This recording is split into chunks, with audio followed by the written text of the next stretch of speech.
미리 사는 2021 종목 보험과 증권 업종에 대해 살펴보겠습니다.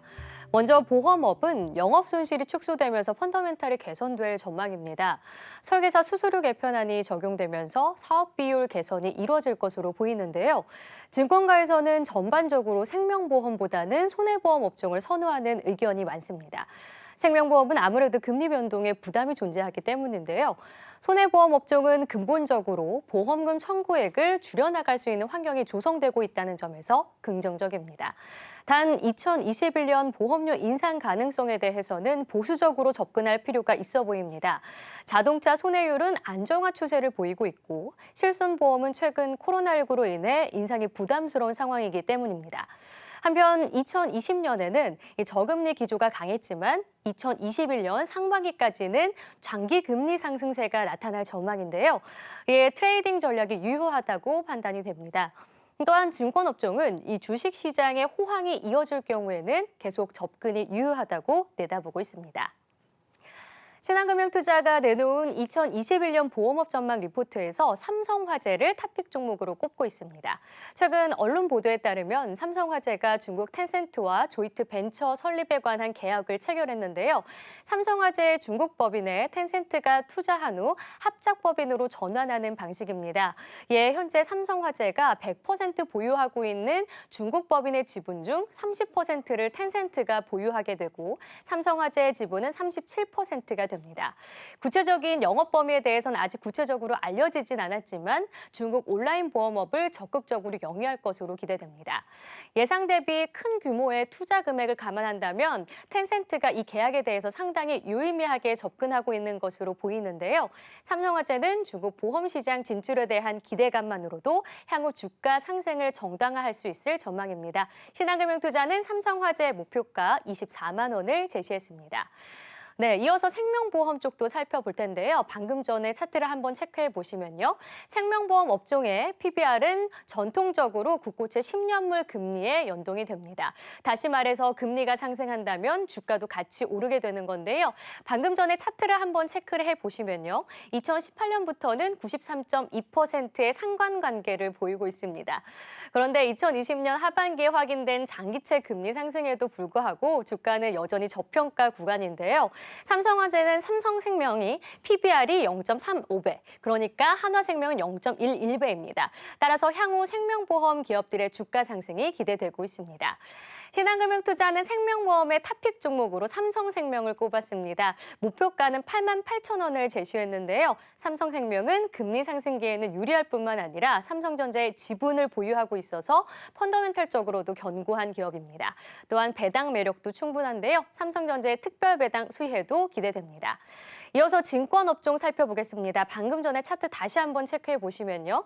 최근 정부의 주식시장 세제 개편과 뉴딜 펀드 정책 등이 제시되면서 풍부한 유동성이 주식시장으로 유입이 되고 있습니다.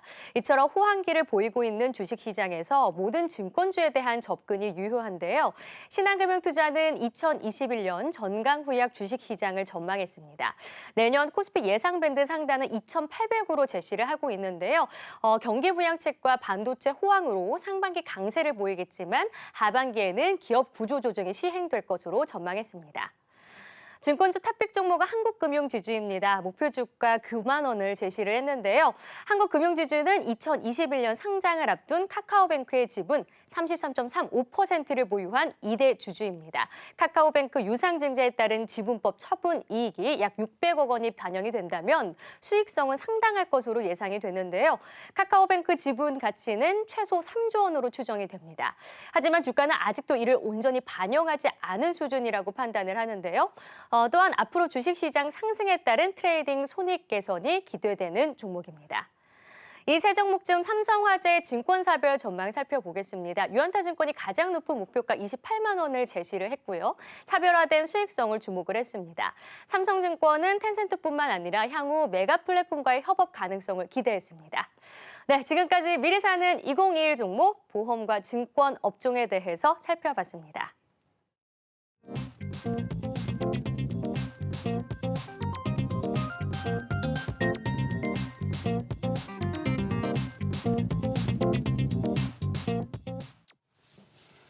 네, 미리 사는 종목 2021년 네, 다시 한번 살펴보겠습니다. 신한금융투자의 임현 연구원 스튜디오에 모셨습니다. 안녕하세요. 네. 안녕하세요. 지금 손현준 캐스터가 여러 가지 이렇게 얘기를 많이 했습니다. 전부 다 이렇게 내용을 서머라이즈를 좀 했는데요. 예, 정리를 한번 했는데 사실은 이 정리는 임현 연구원의 리포트의 바탕으로 된 것이겠죠? 네, 예, 맞습니다. 예. 지금 증권주가 사실은 신고가를 기록하고 있습니다. 그러고 그 개인들의 투자가 시장을 리딩하고 있었고, 그다음에 뭐 이 신용도 이제 한 18조, 근데 예탁금은 뭐 한 63조 정도 됩니다. 이런 이유 때문이겠죠, 아무래도. 네, 맞습니다. 네. 말씀하신 것처럼 최근 증권주들이 52주 신고가를 계속 갱신을 하고 있는데요. 대표적으로 제가 커버하고 있는 종목들 중에서는 키움증권, 미래에셋대우, 그리고 삼성증권 정도가 여기에 해당된다고 보시면 되실 것 같습니다. 사실 말씀하신 것처럼 지금 거래대금도 워낙 잘 나오고 있고요. 지금 12월 들어서 누적 기준으로는 일평균으로 31조 원을 이미 지금 넘어선 상황입니다. 이게 그럼 지금 월별로 놓고 봤었을 때 어느 정도 수준이냐라고 놓고 보면은 거의 지금 한 8, 9월 수준까지도 이미 거의 다 회복이 되었다고 보셔도 괜찮으실 것 같아요. 알겠습니다. 증권주 거래량이 많아지면 올라간다. 왜냐? 이익이 많이 날 것이다라는 것이죠. 맞습니다. 기본적으로 증권주 같은 경우에는 거래대금이 가장 중요한 팩터라고 보시면 되실 것 같은데요. 거래대금이 중요한 이유가 증권사의 가장 주된 수익원 자체가 사실 이 주식 거래 수수료에서 나타나기 때문입니다. 그뿐만 아니라 사실 이렇게 거래가 많이 늘어날 때에는 아무래도 상품 판매도 늘어나기 때문에 WM 쪽에서도 수수료 수익이 굉장히 많이 발생을 할 수 있고요. 이와 더불어서 시장이 좋을 때에는 아무래도 트레이딩 손익이 개선된다라는 측면에서도 긍정적으로 보실 수 있을 것 같습니다. 지금 미국의 로빈 후드라는 네. 아주 편하게 쓸 수 있는 MTS 같은 것들을 통해서 수수료를 거의 들이지 않고 네. 무료로 맞습니다. 트레이딩하는 그런 플랫폼들이 생기고 있고, 우리나라도 이제 곧 생길 거라고 저는 봅니다. 그렇죠? 맞습니다. 예. 이런 것들에 대한 영향은 없겠습니까? 사실 이제 국내에서 무료 수수료 경쟁은 이미 나타난 지 꽤 오래되었고요. 2000년대 초반에 키움증권이 먼저 나올 때부터 이미 이거는 예견된 바였고, 국내에서도 향후에 디지털 온라인 그 플랫폼들이 증권업을 본격적으로 영위를 하게 되면은 어쩔 수 없이 맞이할 수밖에 없는 국면이 될 수도 있습니다. 그렇기 때문에 증권사들이 이에 대해서 대응하기 위해서 IB 부문을 굉장히 적극적으로 늘려온 부분도 있고요. 그 외에 사실 이제 미국의 로빈후드의 그 사례를 말씀해 주셨는데, 찰스 슈왑이라고 하는 약간 이제 저희가 일반적으로 미국의 키움증권이라고 부르는 증권사 같은 경우에는 지금은 이제 수수료 수익을 작년 아마 그 가을쯤부터였을 거예요. 2019년 가을쯤으로 제가 기억을 하는데, 그때부터 기존에 받던 수수료를 모두 폐지를 했습니다. 그 이후로는 다 이제 이자 수익으로 이제 버는 국면이라고 보시면 되실 것 같은데요. 네. 그 은행 계좌를 통해서 싸게 조달을 하고, 그리고 높은 금리로 이제 운용을 해서 단기 자금으로 이제 운용을 해서 네. 그에 따른 이자 마진을 수취하는 구조로 가져가고 있는데, 제가 말씀드리는 바는 앞으로 우리나라 증권사들도 이렇게 갈 거다는 아니지만 어쨌든 이에 대비해서 충분히 이자 수익도 늘려왔고, IB 부문 쪽에서도 좀 대응을 충분히 한 상태라고 저는 보고는 있습니다. 이 보험업을 보면요, 보험업은 밸류에이션을 우리가 그 자산의 기초로 해서 하지 않습니까? 맞습니다. 일단은 PBR, Price to Book Ratio로 하는데, 증권사 같은 경우에는 애매할 것 같아요. 증권사 밸류에이션은 어떻게 하는 게 제일 합리적일까요? 네, 증권사도 사실 이제 PBR로 보는 게 맞고요. 이 이유는 사실 이제 증권사가 말씀하신 것처럼 이제 그런 피비즈를 위주로 하게 되면은 아무래도 이제 PER로 보는 게 맞겠죠. 이제 그 중간에 중개 수수료를 어느 정도로 이제 돈을 버느냐가 중요해지기 때문에. 하지만 제가 말씀드린 국내의 증권사들의 모델 같은 경우에는 IB 쪽을 좀 이제 적극적으로 활용을 하고 있기 때문에 이 부분은 결국에 자본의 효율성을 얼마나 가져갈 수 있느냐가 중요한 팩터인 것 같습니다. 그렇기 때문에 이제 저희는 목표 PBR을 제시하는 형태로 현재 밸류에이션을 제공하고 있습니다. 그러니까 PBR로 네. 아직도 하신다. 네. 이런 것이군요. 그 내년에는 증권거래세가 인하되잖아요. 맞습니다. 그러면은 일반적으로 과거에도 증권거래소가 한번 인하된 적이 있었습니까? 제가 국내 사례는 사실 정확하게 지금 뭐 기억이 나지는 않습니다만 네네. 뭐 해외 사례를 좀 이제 토대로 말씀을 드리면은 네. 과거에 해외 같은 경우에는 증권 거래세를 폐지를 하거나 네네. 그 율을 이제 인하를 했었을 때 네네. 회전율이 좀 이제 상승하는 그런 국면을 보였습니다. 얼마나 상승했습니까? 그게 이제 한 뭐 기간으로는 한 2달 정도 상승했었던 걸로 제가 숫자로 네. 확인을 했었던 걸로 기억을 합니다. 네네. 다만 이후로는 다시 원점으로 좀 이제 회귀를 하는 현상은 있습니다. 아무래도 이제 단기적으로 투자 심리를 자극하기 때문에 당연히 이제 회전율 상승은 나올 수밖에 없는 부분이라고 생각이 들고요. 그 이후에는 사실 이게 시장 상황하고 조금 더 연동이 되기 때문에 뭐 단순히 저희가 지금 이렇게 거래 수수 세제가 개편이 된다고 네네. 해서 네. 단순하게 뭐 당장의 거래 대금이 엄청 앞으로 늘어날 겁니다라고 말씀을 못 드리는 이유가 결국에는 이게 시장하고 연동이 되기 때문인데요. 저희 하우스 같은 경우에는 내년에 아까 뭐 앵커님도 앞서 말씀 주셨지만 코스피 상단은 뭐 2,800포인트까지도 보고 있기 때문에 내년 시장에 대해서 굉장히 긍정적인 뷰를 가지고 있습니다. 알겠습니다. 아까 제가 한번 여쭤본 질문인데요. 그 투자자들 입장에서는 이제 내년에 그 증권업계에 뭐 빅 이벤트가 있을 것이다라고 이제 열심히 공부하시는 분들은 좀 알고 있습니다. 맞습니다. 그러니까 예를 들어서 카카오뱅크가 나올 것이고, 그다음에 토스증권이 그 아까 말씀드린 뭐 로빈후드 같은 MTS도 론칭을 한다는 얘기도 있고요. 네. 그런 기대하고 있습니다. 그러면 이런 지각 변동이 일어나면 사실은 조금 뭐라 그럴까요? 경쟁이 심화되고 하는 것이기 때문에 리스크 요인이다라고 얘기해도 되겠습니까? 네, 맞습니다. 네. 분명히 그렇기 때문에 지금 증권사들도 여기에 대해서 굉장히 적극적으로 대응 방안을 모색을 하고 있고요. 사실 지금 이 디지털 업체들의 가장 큰 그 두 가지 모토는 결국에는 뭐 디지털 그리고 혁신 이 두 개일 거라고 생각이 듭니다. 여기에 대해서 이제 증권사들이 또 대응하기 위해서 디지털과 혁신을 외치고 있는 상태인데 뭐 이제 아시겠지만 금융업에서 디지털도 힘들고 혁신도 힘듭니다. 근데 이걸 두 개를 한꺼번에 지금 하겠다고 하는 거는 굉장히 큰 난관에 부딪혔다고 보시면 되실 것 같고요. 네. 과연 여기에서 이 디지털과 혁신이 무엇이냐라고 하면은 이것은 이제 기존에 단순히 저희가 오프라인에서 하던 이제 영업을 온라인화를 한다던가 혹은 기존에 있었던 상품을 조금 더 이제 단순화시키는 그런 상태의 영업은 아닐 거라는 거죠. 아예 기존에 없었던 어떠한 새로운 형태의 자산관리 서비스와 말씀하신 것처럼 그런 이제 무료 수수료 쪽으로 갈 개연성이 굉장히 높기 때문에 그러니까 이쪽에 대해서는 조금 더 관심 있게 보셔야 할 포인트라고 보고 있습니다. 네. 결국에 어느 증권사가 여기에 대해서 더 잘 대응을 할 수 있는 역량이 있느냐라고 이제 물어보실 것 같아요. 당연히. 네. 저는 아무래도 키움증권이 여기에 대해서는 아하. 조금 타사들 대비해서는 경쟁력이 있지 않을까라고 보고 있습니다. 알겠습니다. 그러면은 지금 커버하시는 여러 증권 종목 중에서 키움증권이 탑픽입니까? 지금 탑픽은 제가 세 가지 종목을 말씀드리고 있는데요. 네네. 한국금융지주, 키움증권, 그리고 삼성증권입니다. 이 세 개의 회사의 포인트를 각각을 말씀드리자면은 키움증권 같은 경우에는 지금 리테일 MS가 30%에 육박합니다. 그리고 앞서 말씀드린 것처럼 사실 이렇게 디지털 업체들이 좀 이제 적극적으로 영업을 할 때 그나마 이제 가지고 있는 MS를 좀 지켜나갈 수 있는 그런 개연성이 높고요. 그 외에도 최근에 뭐 개인 그 공매도에 대한 이야기도 굉장히 많이 나오고 있는데 네. 여기에 대해서도 시스템적으로나 이제 안정성을 좀 보유하고 있는 증권사로서 키움증권이 매력 있지 않을까라고 보고 있습니다. 지금 PBR 기준으로는 한 0.8배 정도 나올 겁니다. 근데 과거에 이제 밸류에이션 사례로 놓고 보면은 지금 일평균 거래대금이 지금 30조 원 정도 나오고 있다고 아까 말씀을 드렸었는데 네. 과거에 가장 거래대금이 잘 나왔을 때가 2018년도 초반 아마 기억하시겠지만 그때가 바이오 테마가 꽤 좋았었고요. 네네. 그리고 대북 테마주가 있었죠. 저희 대통령과 또 이제 네네. 김정은 그 북방위원장하고 이제 악수했었던 그때 시기에 일평균 거래대금이 15조 원으로 사상 최대치를 찍었었는데 그때 당시에 키움증권의 PBR이 1.3배, 1.4배까지도 부여를 받았습니다. 네. 그렇기 때문에 지금 거래대금이 그때 대비해서 2배 정도 나오고 있다면은 PBR 2배까지도 사실 무난하게 갈 수 있는 구간이지 않을까라고 저는 보고 있고요.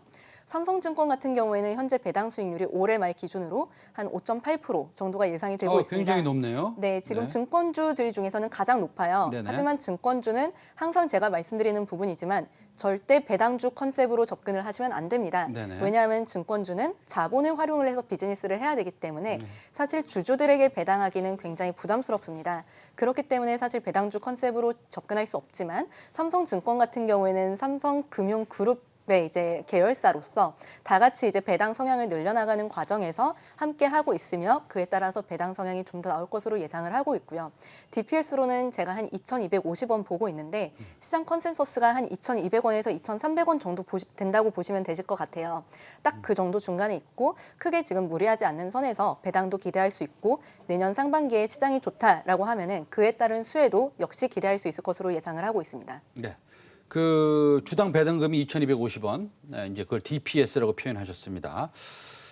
네. 그 우리나라 이제 공매도 개인들이 공매도 하기 어렵잖아요. 네. 하긴 합니다. 근데 조금 까다롭죠. 네. 예. 그리고 수량도 없고 종목 수도 적고. 근데 그것을 일본식의 시스템을 도입해서 수량도 이제 많이 제공을 하고 그다음에 종목도 좀 늘리고 그렇게 되면 아무래도 주식을 빌려야 되는 입장이고요. 그렇죠? 그다음에 또 거기서 거래가 또 발생을 하고 그러니까요. 그래서 공매도가 그렇게 일본식으로 개인들을 위해서 좀 유리하게 내지는 평평한 그라운드가 만들어지면 거기서 추가적으로 생기는 어닝스를 추정해서 반영을 시켜 놓으셨습니까? 그렇지 않습니까? 아직 반영이 안 되어 있습니다. 네네, 알겠습니다. 그럼 반영이 되면 실제로 좀 더 올라올 수도 있겠네요. 반영되면 올라갈 수 있을 겁니다. 네. 자, 그러면 증권 섹터는 여기까지 하고요. 올해 코로나19로 안 좋았던 보험 섹터로 넘어가겠습니다. 최근 보험 종목에 대해서도 조금 관심이 높아지고 있는데 어떤 이유가 있을까요? 크게 이제 두 가지 요인이라고 보시면 좋을 것 같습니다. 일단 뭐 손해보험 업종 같은 경우에는 아무래도 코로나19가 지속되면서 손해율이 좀 안정화되는 국면이 좀 더 장기화되지 않겠느냐라는 그런 시각도 분명히 지금 반영이 되고 있는 것 같고요. 생명보험 같은 경우에는 제가 지난달에 그 출연했었을 때 네네. 앵커님께서 굉장히 그 관심을 많이 가지셨던 걸로 제가 기억을 합니다. 네네. 금리 상승에 대해서 좀 이제 많이 좀 기대를 하셨었던 걸로 기억을 네네. 하는데 아무래도 장기 금리가 조금 더 본격적으로 올라오면서 이에 따른 갭매 구기가 지금 좀 진행 중이지 않을까 싶은데요. 사실 가장 큰 이유로는 그동안에 이제 밸류 로테이션이 한 번에 이제 좀 적용이 되었다라고 보셔도 괜찮으실 것 같습니다. 그럼 내년에 장기 금리가 올라간다고 그렇게 추정을 해 놓으신 겁니까? 사실 금리는 제가 추정하는 범위가 아니라 네네. 저희 그 채권 전략팀에서 하는 거기 때문에 네네. 이거는 제가 추정하지는 않지만 네네. 저희 채권 전략팀에서 최근에 2021년도 전망을 이제 업데이트를 했습니다. 네네. 기존에는 저희가 국고채 10년물 기준으로 내년 1분기 말까지 평균적으로 한 1.55%까지 가지 않을까라고 보았지만 여기에다 지금 10bp를 상향을 한 상태입니다. 그래서 지금 내년 1분기까지 평균적으로 1.65까지 1.65%까지 네네네. 기대할 수 있지 않을까 보고 네. 있는데 이미 사실 그 부분은 어느 정도 도달한 것 같습니다. 알겠습니다. 그 코로나19로 어려웠던 영업 손실이 좀 줄어들고요. 수익이 좀 늘어났으면 좋겠는데 보험업종도요. 보험업종 실적이나 수익 개선에 대해서 뭐 특별히 2021년에는 이런 이슈가 있어서 보험업종의 실적은 이렇게 늘 수 있습니다. 라는 그런 뭐라 그럴까요? 실적 모멘텀 스토리가 있을까요? 네, 있습니다. 네. 뭐 여러 가지 있기는 하지만 딱 하나만 단추려서 네. 말씀을 드리자면은 내년부터는 설계사 수수료 개편안이 적용이 됩니다. 이것이 무엇이냐면은 원래는 이제 보험사가 설계사가 이제 판매하는 그 보험 그 수수료를 얼마를 지급하던지 간에 여기에 대해서 제한이 없었어요. 근데 이거를 내년부터는 월납 보험료의 1,200%로 이제 실링을 씌우게 됩니다. 이것이 무엇이냐면은 원래는 이제 보험사가 수취하는 보험료 대비해서 비용을 얼마 쓰던지에 대해서 금융당국에서 전혀 제지가 없었지만 이제는 딱 1년치 보험료만큼만 수수료로 제공을 한다라는 컨셉으로 보시면 되실 것 같고요. 기존의 보험사들이 설계사 채널에게 좀 아무래도 그 비용단에서 우위를 가져갈 수가 없었어요. 비용 컨트롤이 굉장히 약했었는데 이번에 이렇게 개정됨으로 인해서 좀 비용단에서 개선이 될 수 있는 여지가 굉장히 커졌다고 보시면 되실 것 같습니다. 그 설계사 수수료 체제 개편이 되면 설계사들이 불만이 많을 테고 그렇다고 본다면 보험회사 입장에서는 좋겠지만 또 고객을 끌어들이는 유인력이 조금 줄어들진 않겠습니까? 사실 지금 뭐 고객 끌어들이는 유인력이 네. 그렇게 제가 조금 표현을 아무래도 네. 조금 직설적으로 해드려야 될 것 같은데 아, 아무래도 그 철새 고객들이 많은 상황입니다. 아하하. 분명 우리나라에서는 사실 지금 큐가 늘어나기 힘든 상황이죠. 보험 업종 전반적으로 네. 뭐 저출산이고 뭐 성장성도 제한적이고 인구가 늘어나는 그런 막 엄청 세게 늘어나는 그런 구간도 아니기 때문에 사실 최근에 보험이 신규로 판매되었었던 부분은 대부분이 아무래도 기존의 계약들에서 다른 계약으로 그 환승하는 저희는 이거를 승환 계약이라고 부르는데 그런 계약들이었다라고 놓고 보면은 사실 원래 이제 나올 만한 그런 매출이 아니었던 거를 좀 억지로 끌어냈었던 부분이 분명히 없지 않아 있습니다. 네. 그 경기가 급작스럽게 좋아지지 않는다고 가정을 하시면 화재 보험을 더 좋아하시는 겁니까?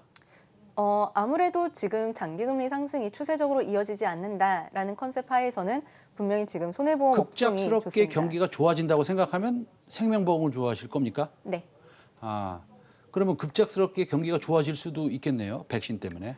그거는 지켜봐야 할 것 그렇죠. 같습니다. 네. 네. 제가 이거는 그러면- 단정 지을 수가 없을 네네네. 것 같아요. 보험 쪽에서 탑픽은 어느 회사입니까? 보험업종 탑픽은 지금 생명보험 쪽에서는 삼성생명 네. 말씀드리고 있고요. 네. 지금 관심주로는 하나생명 말씀드리고 있습니다. 네네. 이 두 개 회사의 가장 큰 차이점은 딱 하나로 요약을 해서 말씀을 드리자면은 지금 삼성전자 지분을 보유하고 있느냐 아니냐로 갈릴 것 같습니다. 아하. 일단 지금 뭐 삼성전자 지분 가치를 삼성생명이 한 8.6% 정도 들고 네. 있는데 네네. 이게 대략적으로 삼성생명이 주주들에게 배당을 하고 기존 가입자들에게 유배당 계약에 지급을 하고 세금까지 다 납부를 한다라고 가정을 했었을 때 한 16.7조 원으로 지금 추산이 되고 있습니다. 그런데 지금 삼성생명 밸류에이션 보시면은 시가총액이 지금 한 14조 원 후반대에 있습니다. 그 때문에 그만큼의 갭맥구기는 저는 가능하다라고 보고 있고요.